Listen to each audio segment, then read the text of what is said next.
I'm Adam. I'm Dan. And we are here to do what we're going to call a review roundup. It's been a couple of weeks. Our schedules weren't syncing up real great, so we haven't done a review in a little bit. Yeah. So we got 3 movies. Well, actually, we got 5 movies to review, but 3 are going to be under this one video. So 3 movies that basically we saw and never got around to filming reviews or getting them out. So we're going to really quickly go through 3 movies that we saw, give you our opinions and scores for them. So the first one up is A Quiet Place. So full disclosure, we did actually film a little something on this one. Yeah. And then some technical issues happened, so we have to redo it. There's a lot of zeitgeist about it, and it wasn't necessarily ill-deserved. It is a good movie. Mm-hmm. The acting was excellent. Cinematography was great. The atmosphere was good. There was a lot of good things to say about it. I don't know that either of us really felt the same level of enthusiasm that everyone else seemed to. No, but not at all. But it was an enjoyable movie. Like, the acting is fantastic in this film, even with child actors, which usually, it's always hit or miss with child actors, but the child actors in this film are really fucking good. Emily Blunt is fantastic, and I'm forgetting the guy's name. John Krasinski. Yeah, he was fantastic as well, and he also directed this film. It was like as if he's done horror his whole life, almost. Yeah. Like, the cinematography was fantastic, the directing was really good. The biggest problem with me that I had with the movie was the monsters themselves, where the concept of it, the idea that there's these monsters and you have to keep quiet and keep silent in order to survive, I thought was really interesting. But as we go through the movie and learn more about the monsters and learn more about the world and shit like that, it just kind of becomes this big pill to swallow where you're sitting there going like, wait a minute, like, so you can't rattle a pill bottle in fear that they're gonna come. Ooh, how do you fart? That's something you can't avoid. Like, it's stuff like that where it's like they set up these different, like, these rules and these explanations, and they just don't hold up. Like, the idea of, like, so, like, it's been like 87 days, because that's what they say in the beginning of the movie, like 87 days in or something like that. And it's like, so it's 87 days and humanity has already crumbled, and then, like, we learn, they figure out the monster's weaknesses at the end of the film, and it becomes something so obvious and just so obvious and just so like well, yeah, of course that would be it, sort of thing. And it's like, you mean to tell me the military, the very scientists, the access to just the basic internet, like, no one was able to figure this out until this like couple with fucking deaf children on a farm figure this out. Yeah. Like, that's where it's kind of hard to swallow. And it's like, there's little things in the movie too, like somehow they have power, and like they don't explain how they have power, because it obviously can't be a generator, because generators fucking make noise. And it can't be solar, because we see they still have power at night. Yeah, and then basically like, he's also like, he has cameras, so he's like watching the field for the monsters, but it's like, well, how the hell did you put up the cameras and everything without making a sound? Like, basically, this is a movie where it's like, when you first watch it, it's actually really good. And that's how I felt. When I walked out of the film originally when we first saw it, I was like, that was really fucking good. But then I got home and I started thinking about it, and as soon as you start thinking about it, you kind of realize how, like, a lot of this doesn't hold water. It doesn't stand up. Like, you start realizing the problems with it, and it's kind of like, go home, you start thinking about it, you start kind of realizing, like, wait, actually this doesn't make a whole lot of sense. like why, like how could humanity crumble from these creatures when there's all these different ways to avoid them and shit like that? And I wish we'd go into more details, but then we'd fucking sit here for 40 minutes like we did last time when we first tried to film this. So I'm gonna just leave it at that. I illustrated my points. Yeah.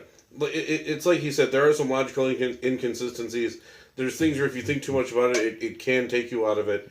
But there's also a lot of good to say about it. Yeah. It's a well-made movie that's executed very well. Mm-hmm. And so if you go into it as a horror movie, a thriller, whatever you want to call it, and you let yourself get sucked into the atmosphere, you're going to have a good time.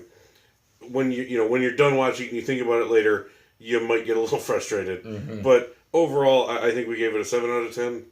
Well, I was just saying, what are you gonna give it? Well, I was going to give it a 7 out of 10. I believe that's what I gave it last time. I as well. I'm giving it a 7 out of 10. It's not bad. It's definitely above average, above average. But that's mostly thanks to the acting and like the atmosphere and the cinematography.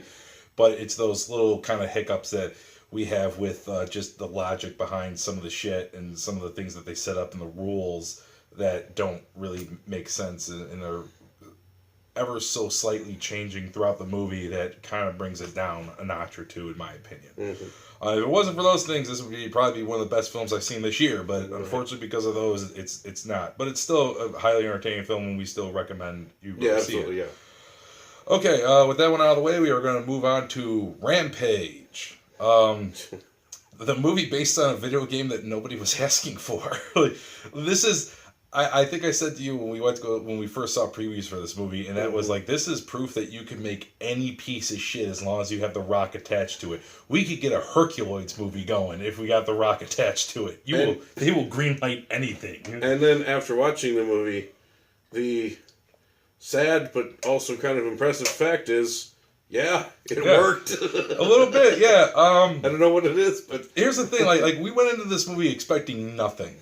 And we walked out of it somewhat pretty pleased by it in a way. Now, don't read too much into that comment. No. It helped that we also saw the movie for free. Yeah, that's true. Because we did see movies free. We did get to see this movie for free. We didn't pay for tickets to go see it, actually. I guess I'll start off by saying that this is a film where you got The Rock and you play to The Rock's strengths. He's charming, he's charismatic, he's a badass when he needs to. He's got good comedic timing. Yeah, he's the Arnold of our day, pretty much. Basically, he's a modern day typical 90s action star that we had back in the day. He's that today. Yeah. And he works extremely well. I can't say that there was a moment in the film he was in that I did not enjoy. He's extremely likable. And when he's in those scenes, he's funny and he carries those scenes.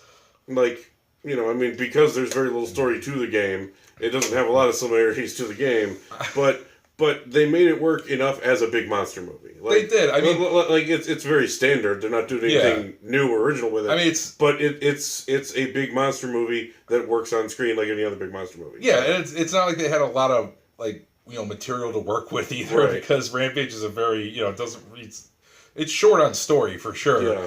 I heard a lot of people say this movie's like the only good part of this movie is the last 20 minutes. Like everything about this movie is slow until you get to that last 20 minutes.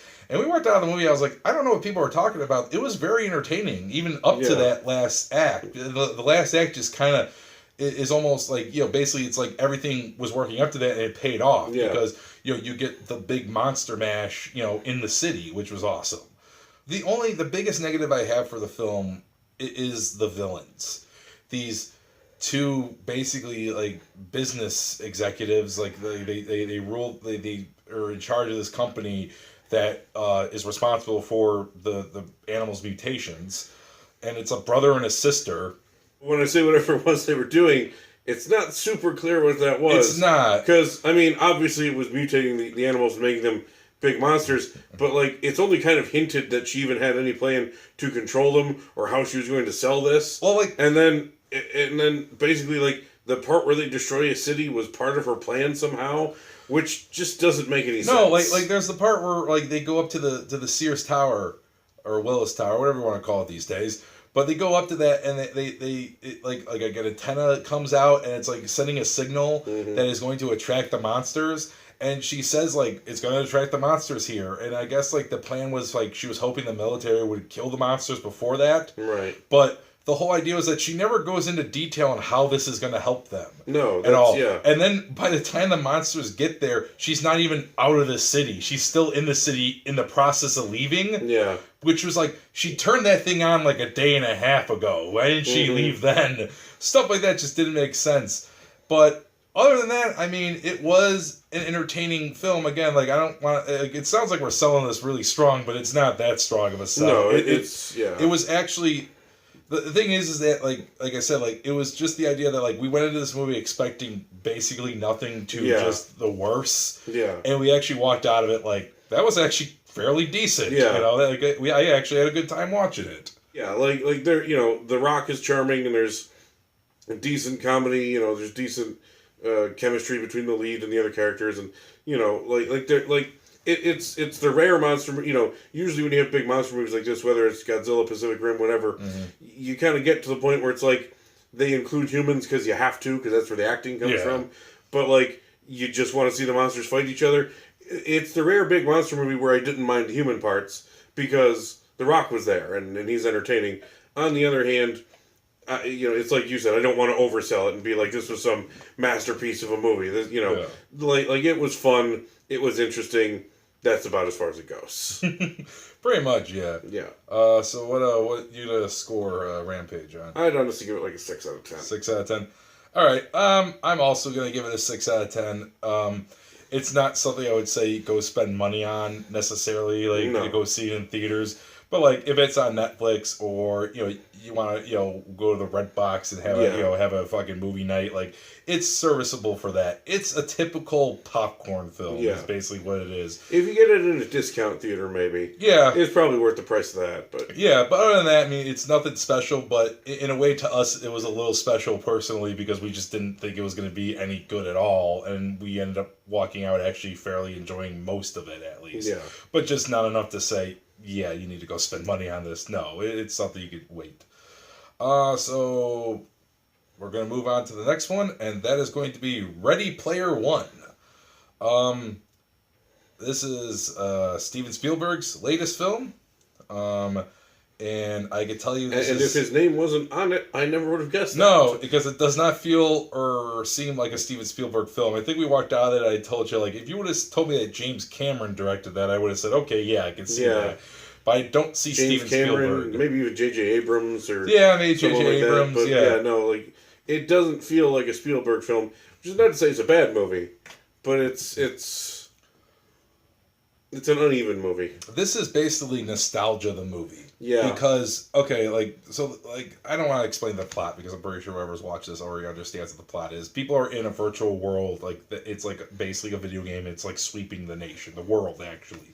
Well, not even sweeping. It has swept. Yeah, it has swept. Like to a lot of people, that is life. Like to go there and you can actually earn money. Yeah. And that's how you live. And like everything's integrated. So you just order stuff in the game and you ship to your house and it's all sorts of that. And everyone's looking for these Easter eggs that the guy who created the thing, who has died, has left. If you find all the Easter eggs and get all the keys, you become owner of the Oasis, is what they call it. Yeah, of the game. Basically. What that exactly entails, what you get, is never really made clear. I mean, I'm guessing you get money at some point. Yeah, but it's not really clear what the business behind it is, but basically you now own that business, essentially. Yeah, I guess so. And we follow this one kid whose name I completely forgotten because this movie did not really impress me whatsoever. I don't remember his real name. His game name is Parzival.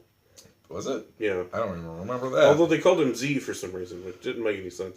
I don't even remember. Yeah, his game name is Parzival. Either way, there's he's a teenager, and he lives in this game world, and him and his friend whose avatar is this orc, they consistently every so often try to figure out how to get the keys, how to get the Easter eggs. But then it's also all just an excuse to Parzival drives a DeLorean, right? And like King Kong shows up in this one race and is fighting things, and then there's people who T-Rex from Jurassic Park. Yeah, the T-Rex from Jurassic Park. There's people who Iron Giant. Yeah, the Iron Giant. There's Gundams. There's all sorts of things, and it's all just like an excuse to have that in there. It's kind of just an excuse to have this stuff, and they almost call it out in the movie, which I would have given them points for. And that's kind of what it comes down to. Is like it's an excuse to see these cool things without really it meaning anything. It's all just noise. It's all just visuals. And those visuals can be very cool, don't get me wrong. Yeah. Like the big battle scene at the end, fluff though it is kind of interesting to watch. Yeah. But it's just it doesn't mean anything at the end of the day. It's just there. Like my biggest problem with the film is that granted neither of us read the book. No, yeah. So I know this is based off a book. Maybe the book handles this situation a lot better. But for me, it was the idea of it was almost like a movie where it's they throw out all these references and all these fucking pop culture things in their face in the background.